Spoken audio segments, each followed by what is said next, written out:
at mga binigay po namin mga panurin, mga Iglesia ni Cristo at mga kabilang sa Seventh-day Adventist Church, sa pangunguna ng aming kaibayo sa debate nito, si Brother Jaime Rito, Honorable na Mayor, Brother Ronaldo Morada, ang ating moderator, Judge Carineo Mulato, po. At nagpapasalamat din po kami sa ating Heaven ng Police dito po sa Bansod, ang kapatid na Rodel Olachi. Salamat po sa lahat ng naririto ngayon na sumasaksi sa debate nito. Ito po ay nauukol sa pananampalataya. Kaya malamang po tayong lahat, pakinggan po natin ang katwiran nila lahat. Ito po ay may dalawang paksa na pag-uusapan. At napag-usapan po namin na yung unang paksa, ganito po ang nakasulat sa topiko sa unang paksa. Sa panig namin mga Iglesia ni Cristo, patutunayan namin na ang Iglesia ni Cristo ang siyang itinatag ni Cristo at maliligtas sa araw ng pag-uubong ayon sa Biblia at makagagamit ng mga referensya. So sa unang paksang ito, maliwanag, ang paksa ay nagsasabi na patutunayan namin na ang Iglesia ni Cristo una, itinatag ng Panginoong Jesucristo. Ikalawa, patutunayan din namin na ang Iglesia, ang pangalan, Iglesia ni Cristo. Ikatlo, patutunayan namin na ito ang maliligtas o ililigtas sa araw ng pag-uubong ayon po sa Biblia. Gusto lamang po namin linawin na may pangalawang tema ito na sila naman ang tatayo mamaya. Isa pa gusto namin liwanagin na hindi po pinag-uusapan dito yung Iglesia na ni Cristo bumago sa Pilipinas na sa paninindigan namin may kinalaman po ang bulan biblical prophecy. Ang paksa ay patutunayan namin ang Iglesia ni Cristo itinatag ng Panginoong Jesucristo. Yan po ang magsisimula ngayon. Paano namin natitiyak? At sino po ba ang nagtatag ng tunay na Iglesia? Pakinggan po natin sa Mateo 16, talatang 18. Ito po ang pahayag ng ating Panginoong Jesucristo.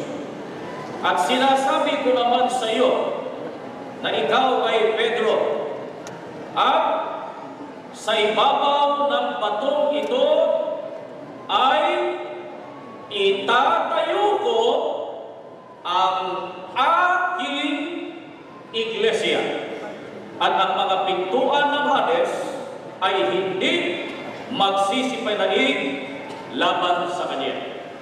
Ito ang aking binasa, mga kaibigan, pahayag mismo ng Panginoong Jesucristo.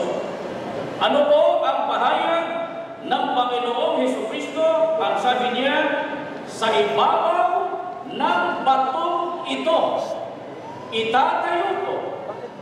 I will build, sa Biblia English, I will build my church. Itatayo ko ang aking Iglesia. Pansinin po ninyo, mga giliw namin mga kababayan at lahat ng mga nakakapakinig sa debate nito, si Kristo po ang nagtayo o nagtatag ng tunay na Iglesia na ang sabi niya, na ipahayag niya, aking Iglesia. Siya kasi ang may sabi, kaya sabi niya, aking Iglesia. Eh nang ito po ay tawagin ng mga apostol. Ano po ang tawag? Ni Apostol Pablo sa Iglesia ito na sabi ni Kristo, aking Iglesia. Natural, hindi sasabihin ni Apostol aking iglesia, sapagkat si Pablo yun eh. Ang may sabi noon na aking iglesia, sino? Ang Panginoong Jesucristo.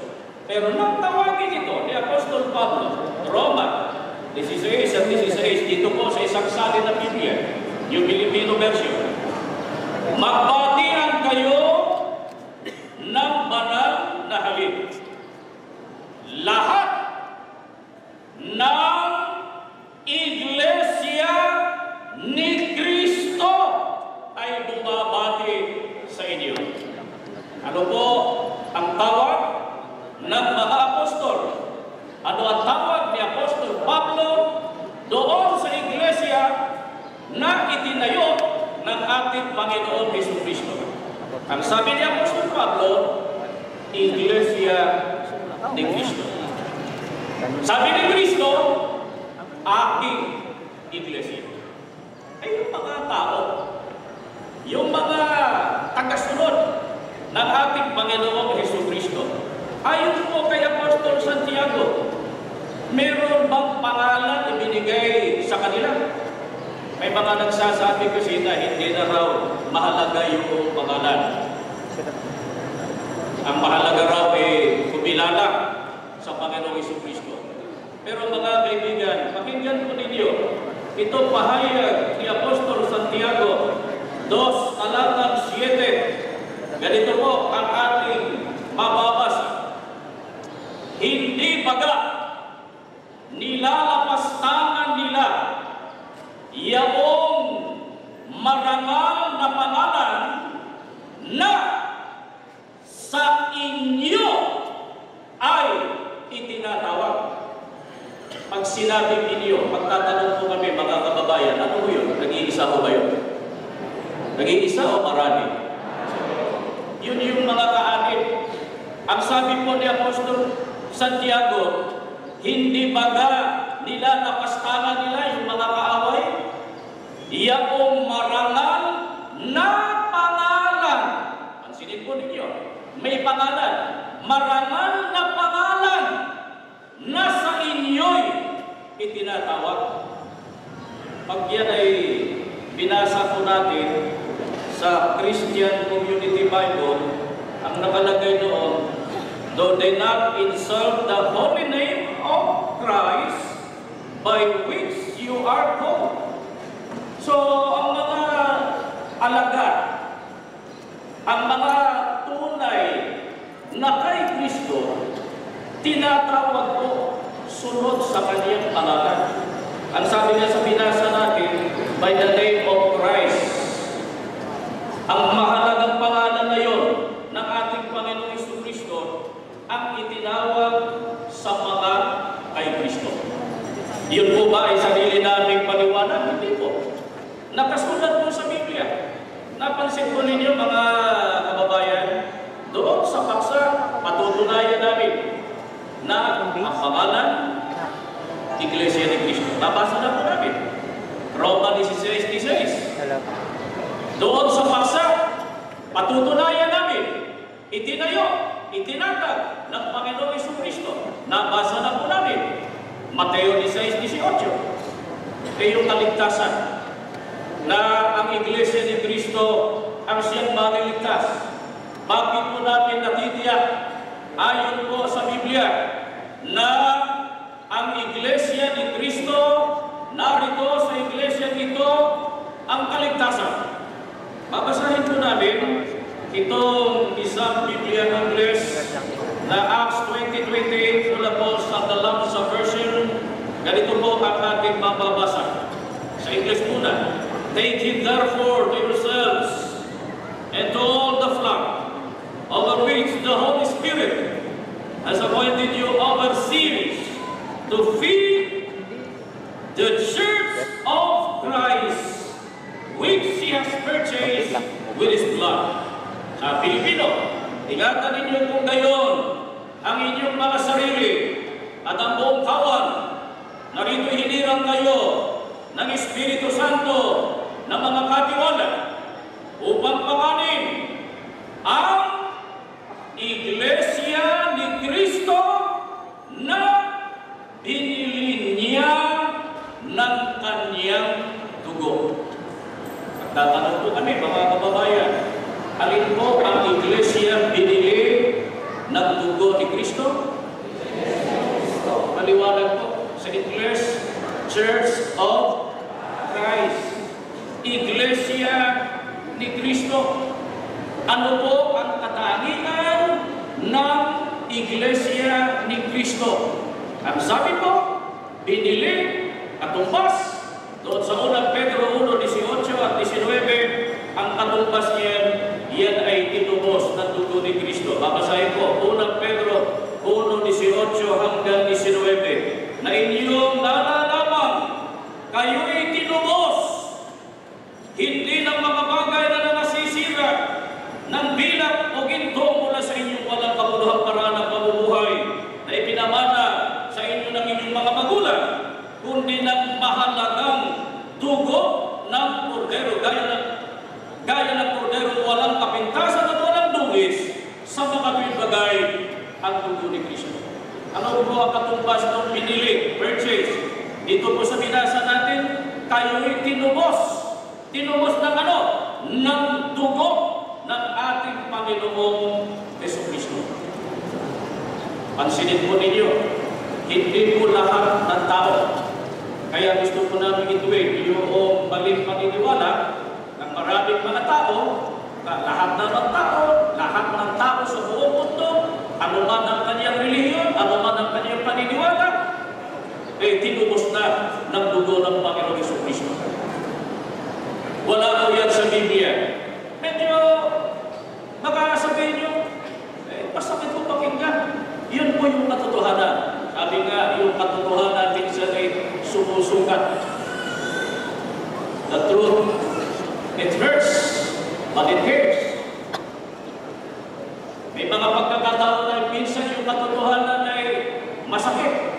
Halimbawa, tulad doon sa mga namatayan, mga kanilang mga para sa buhay na sila. Katotohanan, namatay, pero masakit sa kanila, pero kailangan nila tanggapin. Ito naman, ang paniniwala ng maraming mga tao, lahat ng mga tao ay tinubos ng dugo ni Kristo. Hindi po yan sinasatayunan ng Biblia. Kaya na po, itinuro po namin sa inyo, batay sa Biblia, ang iglesia ni Kristo, ang siyang binili, ang siyang tinubos ng dugo ng Panginoong Jesucristo. Pero ito po dapat pa natin maliwanagan. Kasi doon sa tema, patutunayan na yung iglesia ni Kristo ligtas. Ang mga tinubos o inaring ganap sa pamamagitan ng dugo ng Panginoong Jesucristo. Ano po ang kanilang kapalaran?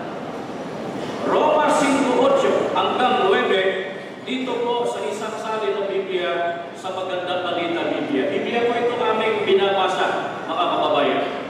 Ngunit, ipinadama ng Diyos ang kanyang pag-ibig sa atin nang mamatay si Kristo para sa atin noong tayo'y makasalanan pa. At ngayon, napawalang sala na tayo sa pamamagitan ng kanyang dugo. Sa pamamagitan ng kanyang dugo. Lalo ng tiyak na maliligtas tayo sa puot ng Diyos sa pamamagitan niya.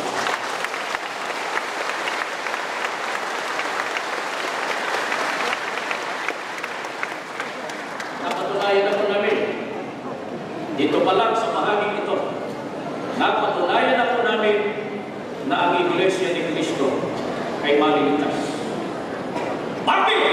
Ang sabi ng Biblia, ngayon napawalang sala na tayo sa pamamagitan ng kanyang dugo. Alin po ba tinubos? Binili ng dugo ni Kristo. Iglesia ni Kristo. Ano po bintahan? Ano po kapalaran? Kahit po mahirap lang tayo, pagkakabilang tayo sa tunay na iglesia ni Kristo, napakayaman pala natin sa harap ng Diyos. Bakit? Ang sabi ng Biblia, lalo ng tiyak, hindi lang basta tiyak. Ano sabi? Lalo ng tiyak, hindi po siguro, kundi sigurado. Siguradong sigurado.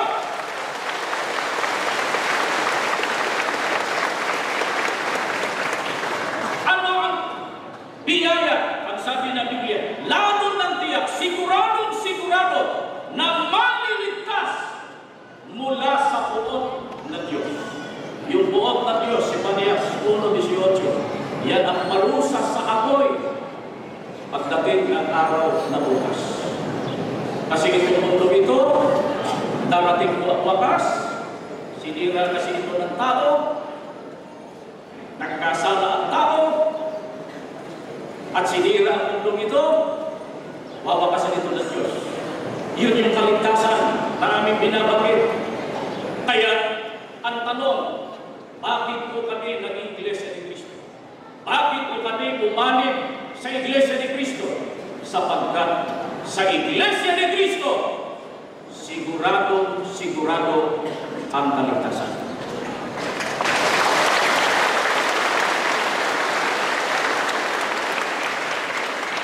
Kaya naging sa panahon ng mga apostol, nung una, saan po itinaragdag yung mga dapat maligtas? Pakinggan po natin sa Acts chapter 2:47 sa Biblia King James Version. Praising God. Last 10 minutes po. And having favor with all the people. And the Lord, ang Panginoon, added to the church daily such as should be saved. Ang sabi, idinaragdag ng Panginoon sa Iglesia araw-araw yung dapat maligtas. Alin po ang tinutukoy na Iglesia sa Gawa? 2:47, binasa mo na kanina. Gawa 20:28, ano po pangalan? Iglesia ni Cristo. Mga kababayan, lalo na po sa aming mga kaibigan, kaibayo namin sa pananampalataya. Ito na po yung panahon para tayo po ay magmumuni-muni, magbubulay-bulay. Dapat natin itanong, ito po bang Iglesia pinabibilangan ko? Una, ang pangalan ba nito? Iglesia ni Cristo. Hindi. Doon pa lang sa pangalan, problemado ka na. Magduda ka na. Ikalawa, tiyak ba yung kaligtasan? Tiyak sapagkat nasa Biblia. Pero huwag kayong magkamali. Sapat na pumanin sa Iglesia ni Cristo.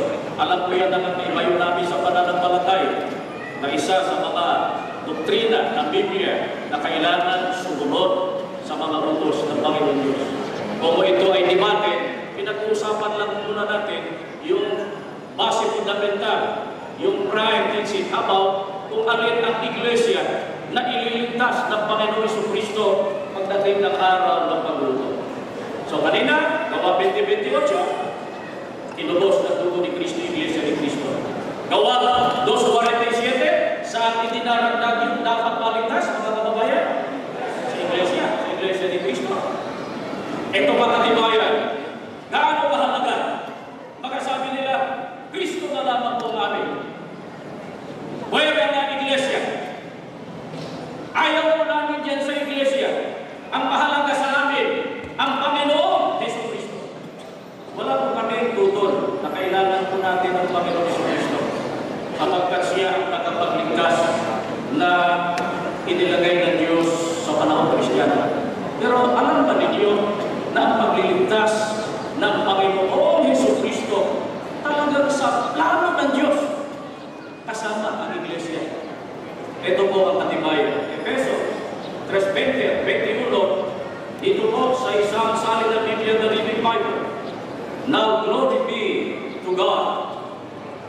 May He be given glory forever and ever through endless ages because of His master plan of salvation for the church.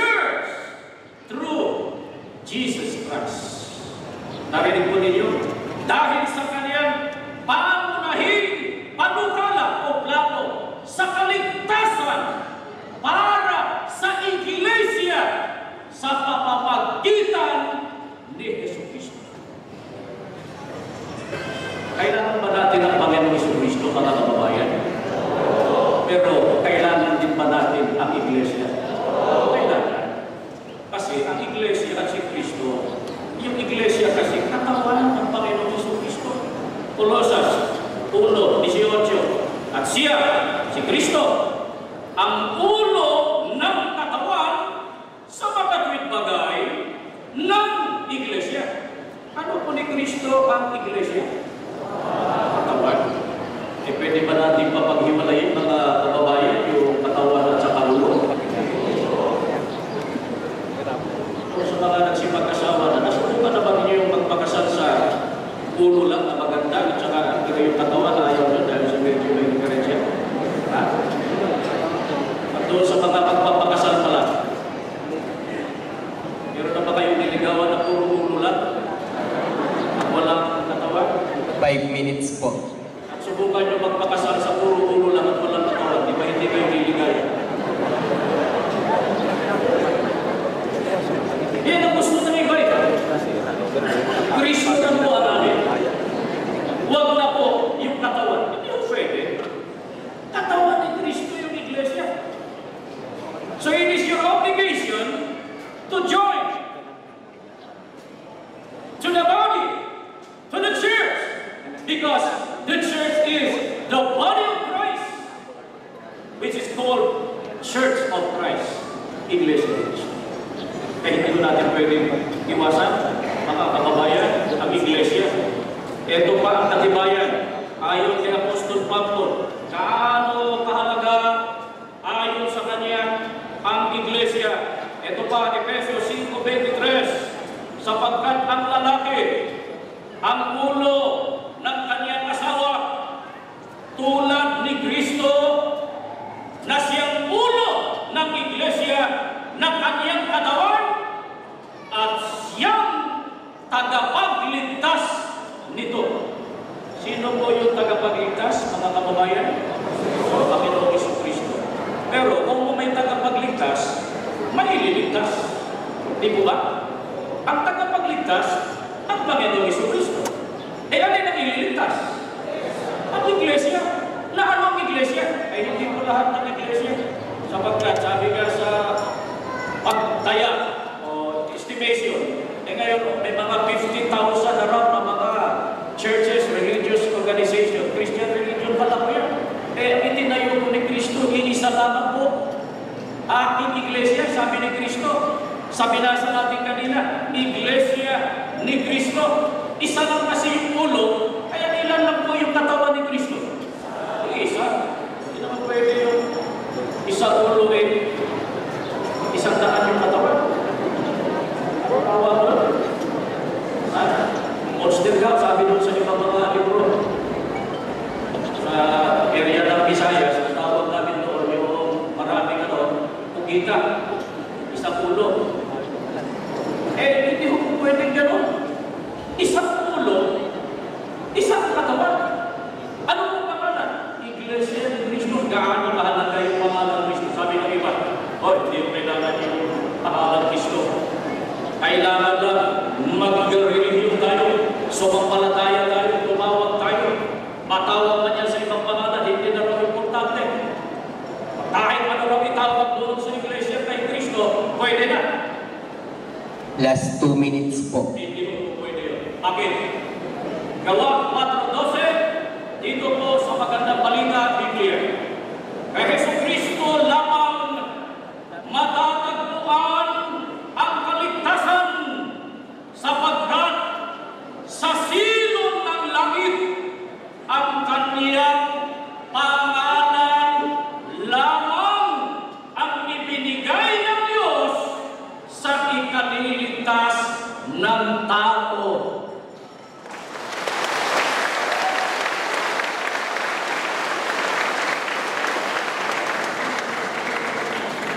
Tutulan ko nila ito. Tutulan ko nila ang aming kaibayon, yung pangalan Iglesia ni Cristo. Tutulan nila yung Mateo 16:18 na si Cristo ang nagtayo. Tutulan nila na ang pangalan, tanging pangalan sa ikaliligtas sa panahon Kristiyano, yung pangalan Cristo. Yan ang ibinigay ng Diyos sa ikaliligtas. Tutulan nila na ang Iglesia ni Cristo, katawan ng Panginoon Jesucristo. Tutulan nila na ang tinubos ng dugo ni Cristo ang maniligtas sa araw ng wakas. Hindi nila kayang tutulan yan. Ito po iglesia nito, iglesia ni Cristo na tumatayo ngayon sa inyo. Ang masasabi po namin, lalo na sa aming mga kaibigan seconds po.